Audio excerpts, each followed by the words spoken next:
let me just ask you more directly. Do you favor the Congress providing that abortion shall be protected until the moment of birth?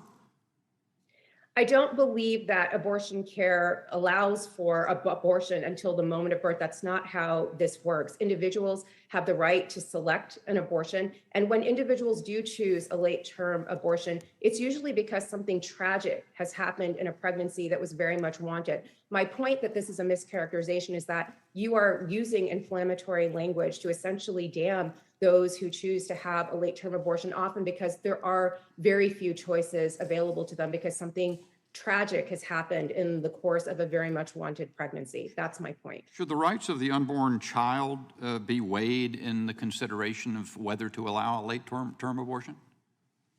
Well, I would respectfully note that in this court's decision in Planned Parenthood versus Casey in 1992, the court allowed the state. Rather than go back into the Constitution, I'm really just getting your advice because you're advising. We're not talking about the Constitution. We can't go back. I'm interested in your advice to the committee about that you concluded that you urged the committee to protect these rights, and I'm asking not so much for a history of what the Supreme Court has said, but do you contend that the child's rights, unborn child's rights, should be weighed in considering whether to limit late-term abortion?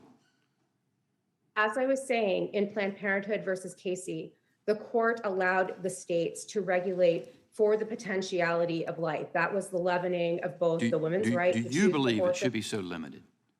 It doesn't matter what I believe. It matters what the Constitution says and how the Constitution is interpreted. Thank you.